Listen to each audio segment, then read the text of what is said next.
Hoje nós vamos falar sobre Futuros Homens, do Douglas Wilson, um livro da editora Clary ou Clary, eu não sei qual é a pronúncia correta, da série best-seller sobre família, que tem outros livros interessantíssimos, a maioria escrita pelo Douglas Wilson ou pela esposa dele, me parece. E vamos lá falar sobre como criar meninos nesse mundão aí cheio de ideias feministas. Futuros homens criando meninos para enfrentar gigantes.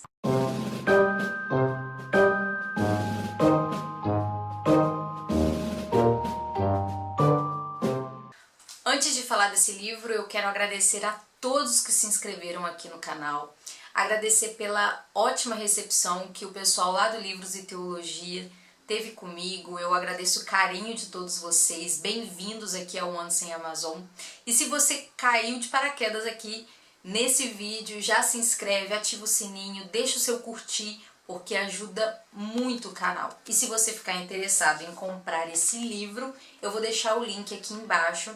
E se você compra pelo link, uma parte da sua compra, uma parte bem pequenininha, vem aqui pro canal, tá bom?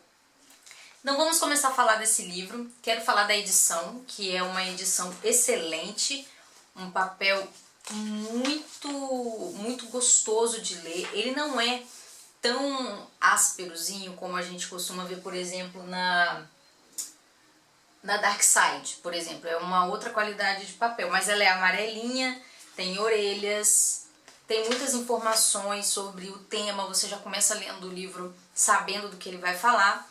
E o Douglas Wilson, ele é pastor em Moscou, casado com a Nancy. Tem 3 filhos e um monte de netos. Eu não conhecia nada do Douglas Wilson, eu achei ele assim, logo no início ele me impactou, eu fiquei impactada com a forma dele falar, dele trazer masculinidade, dele trazer a Bíblia para esse assunto. E eu quero dividir com vocês esse meu encantamento por esse livro. Tem uma mosca bem na luz. Sai, desgraça. O Douglas Wilson, com esse livro, ele tenta despertar aquele senso de responsabilidade que a gente precisa ter quando cria homens.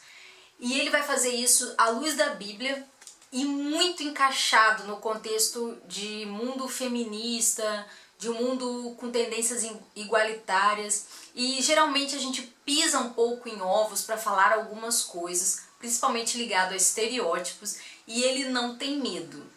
Vou ler um trecho para vocês. Na página 22, ele vai dizer o seguinte: por causa dos tempos igualitários em que vivemos, devemos dizer umas poucas palavras em defesa do estereótipo. Generalizações, entendidas como tal, não são apenas permitidas, mas necessárias. Em outro trecho ele diz: dito isto, meninos não devem brincar com bonecas, e garotos que fazem isso têm um problema. E ele vai dizer: e é nesse ponto que a sabedoria coletiva de muitas gerações pode nos ajudar através dos estereótipos. Então ele vai defender estereótipos, sim. E o estereótipo do homem, ele vai transcorrer durante o livro todo esse aspecto estereotipado do homem bíblico. Muito interessante. Outro aspecto geral do livro é que o Douglas vai marcar muito bem o papel da mulher e o papel do homem na criação de filhos homens. E ele vai trazer versículos bíblicos para tratar de assuntos dos mais diversos. E eu vou tentar relatar algum deles aqui, é uma lista um pouco grande, mas é para despertar o seu interesse e ver que ele foi bem abrangente.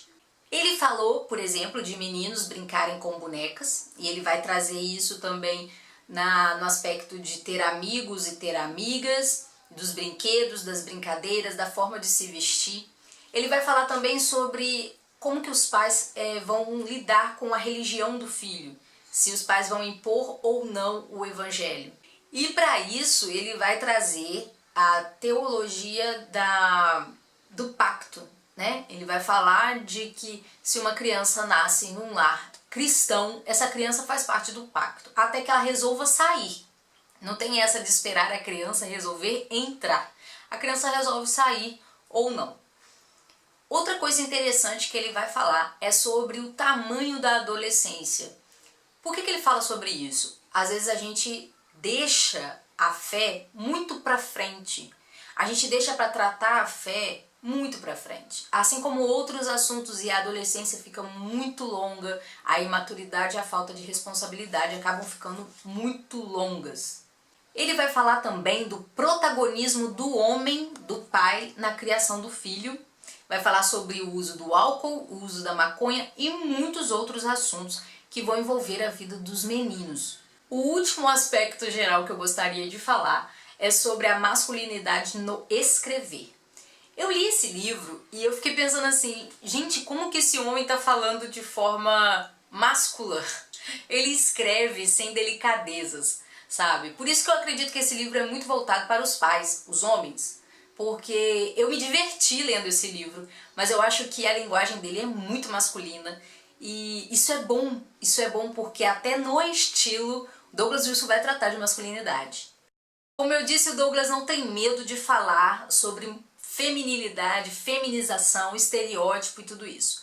E uma coisa que me chamou muita atenção, que eu nunca tinha pensado, é que ele levanta a hipótese de que o culto é muito feminizado. Ele vai dizer que as mulheres acabaram tomando conta do culto porque os homens chegaram um pouco para trás na liderança do culto. E ele vai falar que isso é terrível, que quando a mulher toma conta do culto, quando o culto tem aspectos mais femininos que masculinos, os homens não conseguem participar. E eu fiquei pensando, por que ele falou isso?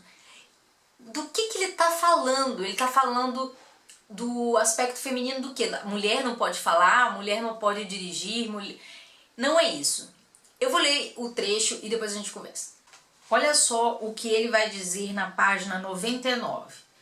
Quando o elemento feminino lidera ou domina, o resultado é que os homens que são masculinos são encorajados a ficar de longe.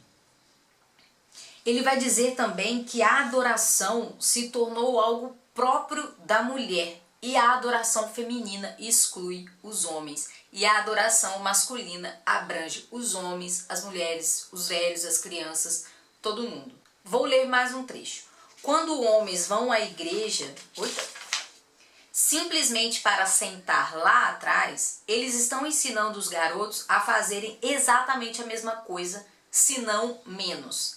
Essa inércia é fácil de alcançar e quando nos acomodamos a ela por um período suficiente, é ainda mais fácil afastar-se completamente da fé.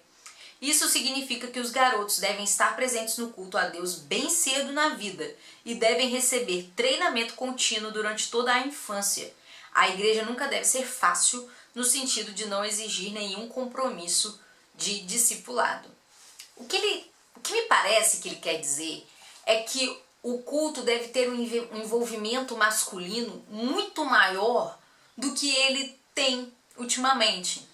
Que as crianças, os meninos e os homens precisam se envolver mais no louvor, precisam se envolver mais na organização da igreja, porque geralmente grande parte das atividades da igreja são tomadas pelas mulheres. E isso vai deixando os homens para trás. Ele acredita nisso, gente. Eu não sei direito o que pensar sobre isso, eu preciso ler um pouco mais. Só que eu percebi que realmente a tendência dos homens é na hora do culto deixar um pouco as coisas mais por conta das mulheres. Isso quando o pastor apenas não toma conta de toda a liturgia. Esse é um assunto mais pra frente, mas eu só quis destacar que o Douglas traz esses assuntos que parecem assim difíceis de você jogar numa roda de conversa e não trazer polêmica. Outra parte da feminização do culto que ele fala, que eu achei interessante, é a questão do louvor. Ele vai falar que os louvores são muito efeminados, são muito feminizados. Eu não sei direito qual é a palavra que eu devo usar, mas vamos ver o que ele fala. A música tem sido uma das principais culpadas pela efeminação da igreja. Aí ele vai citar um trecho aqui de uma música. Estou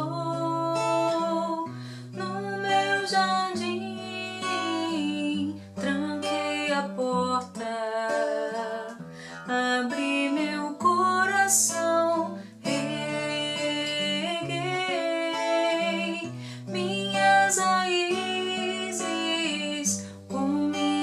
lágrimas, gotas de adoração.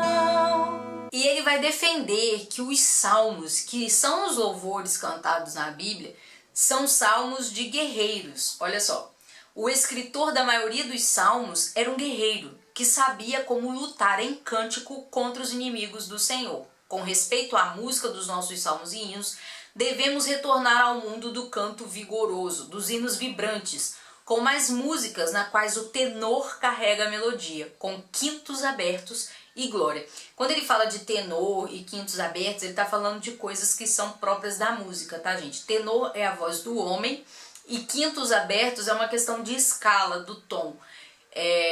Quem sabe um dia eu trago alguém aqui para explicar isso, essa diferença.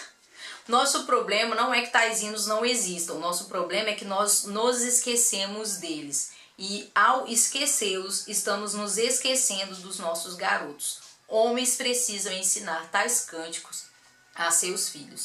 Pelo Senhor, marchamos sim, o seu exército poderoso é, sua glória será vista em toda a terra. Outro detalhe interessantíssimo desse livro é que Douglas Wilson defende a leitura de histórias fantasiosas. Ele vai citar Nárnia, ele vai citar Senhor dos Anéis, ele vai citar outras coisas que eu não conheço, que são mais da época dele. E ele vai dizer que a Bíblia é uma história fantástica. Ele vai falar que na Bíblia tem gigante, na Bíblia tem dragão, na Bíblia tem guerra, na Bíblia tem muro que cai porque você cantou, tem um monte de coisa, tem uma serpente que fala. Então, como a Bíblia é fantástica e ela traz esses valores, né, de fidelidade, de força, de coragem, existem outras histórias que também vão trazer esses valores.